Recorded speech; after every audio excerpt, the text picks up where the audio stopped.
going on, guys? Today I have a very special guest. I have Brianna, and she's actually an English teacher here in Seoul, which is incredible. So Brianna, go ahead and introduce yourself. Like, where do you work? Yeah, my name is Brianna. I work at an kinder and elementary school. Preschool. Okay. My kids are like 5 to 7 years old, which is fun and tiring all at the same time. Yeah. But they always keep you laughing. And when people say that, like, I teach English, I mean, I don't just teach English classes. Okay. I teach classes in English. I teach art, science, language. I used to teach phonics. I don't teach phonics that much anymore. What else do I teach? I don't remember. A lot of stuff. That's the point. A lot of stuff. So what advice would you give to people that want to teach in foreign countries, especially here in Korea? What advice would you give them? If you want to do it, I always say that if you want to do something and you're afraid of doing it, just remember that people less qualified have done it. But I just say, go for it. Why not? Korea is a pretty safe country, so it's a pretty safe bet.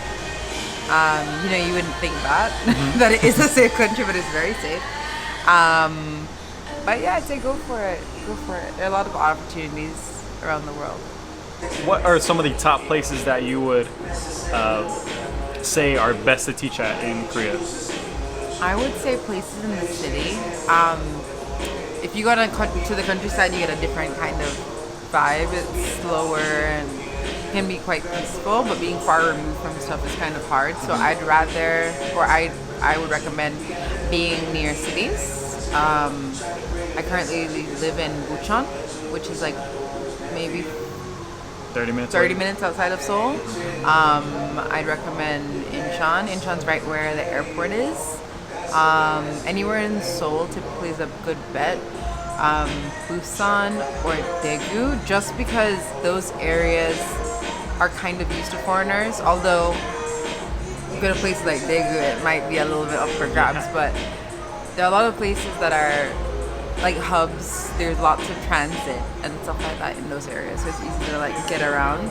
And you also want to go places where there are more schools, I think, because then you have like the luxury of choice, so you can decide like it's not scarce. You don't have to feel like you're being pigeonholed into making a decision about one school. And there are a lot of schools out here, so don't ever let it feel like you can't. There's so many teachers out here. There's so many jobs out here. Do you mind telling them like what organization you got your job with?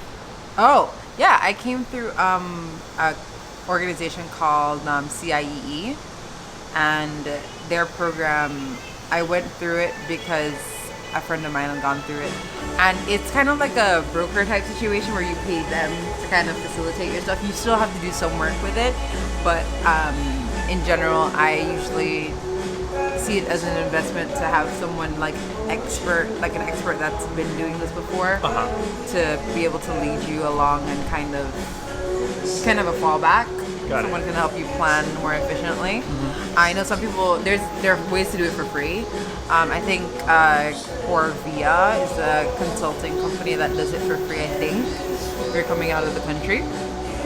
But I didn't know about them and stuff. But I'm glad with what I did. I think they charge like a certain fee, and then they also have like an orientation and stuff. Shout out to Luke and Brad, and Yumi.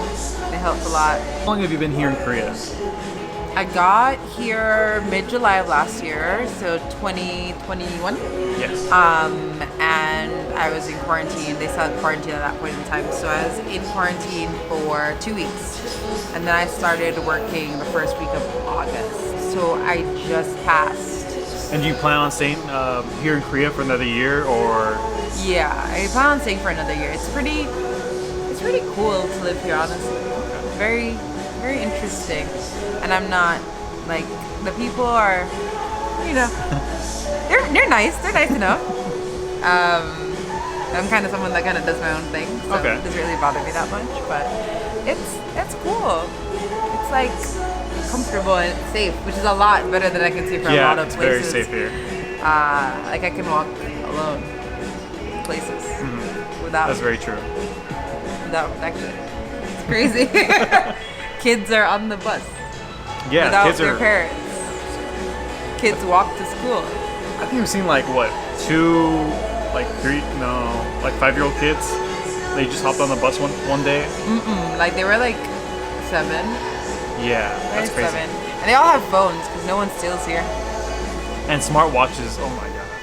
Yeah, no one steals here. Yeah, it's crazy. Like you can leave your laptop and your phone and all that stuff in a cafe and go to the bathroom and come back. Everything will still be there. I've seen people leave money outside their house. What? And then the correct person comes and picks it up because people are very much like, that's not mine, I'm not going to touch it. Oh, okay. So it's not like in the U.S. where like no one, fingers. yeah, if no one's there, like it's free real estate. Finders Just keepers. take that shit, yeah. Brianna, when looking for a job here in Korea, what red flags would you look for when searching for a job or searching for a position that you might apply to? Well, I always think it's a red flag if they don't want you to speak to the person that you're replacing or someone at the school. I would prefer for you to speak to a foreign teacher that's already there Okay. to get their experience. Also,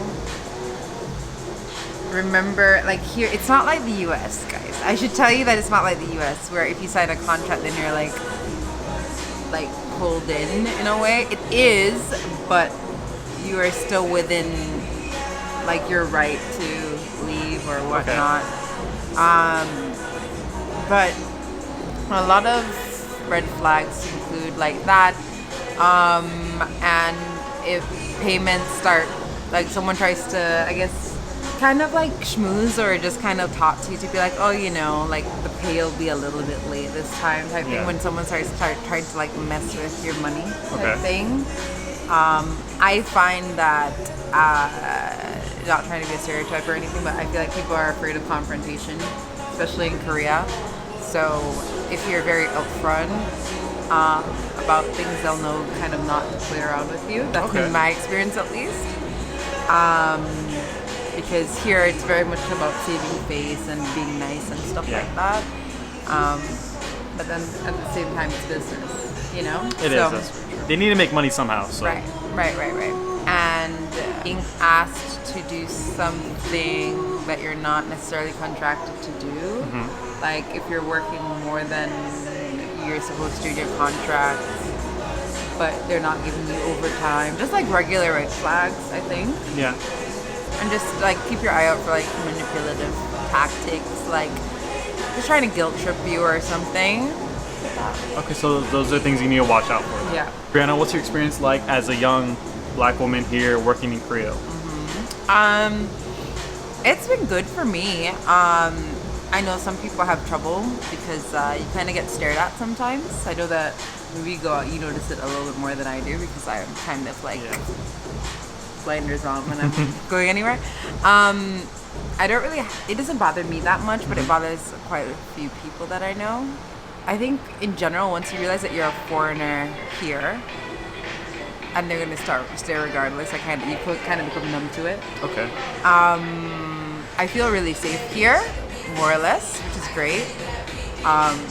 Compared to like a lot of the countries where we've lived, where it's like, if you're gonna be dating, be careful about being fetishized. There's not a lot of Black people are here. I mean, there are, but not enough to be normal, and people fetishize you. This community here, I'd recommend jumping on all the apps, every single one. I met so many friends off of Bumble BFF, and you don't need to be friends with your coworkers. I'm friends with mine, but you don't have to be friends with your coworkers. She likes to keep like work and like social life separate. No, I can mix both, but you don't have to. Got it. Okay. Some people get into this thing where it's like, oh, we work together, so we're best friends. You don't have to do that. If you are, that's great. But you can make your own little community. A lot of people are going through the same thing you're going through. And don't be afraid to ask for help because everybody's been there. I think I understood finally, as someone that lived in the US for a while, I finally understood what people meant when they said that you need 3 months to adjust. Yeah. Because I didn't feel that. I've lived outside of my home country for a long time, but I didn't feel that until I came to Korea, where I needed an adjustment period.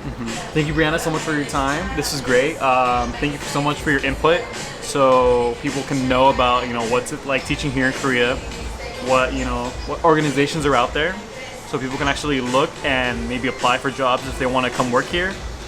But yeah, guys, other than that, we're about to head out to, well, we're in Gangnam, but we're gonna go walk around for a little bit.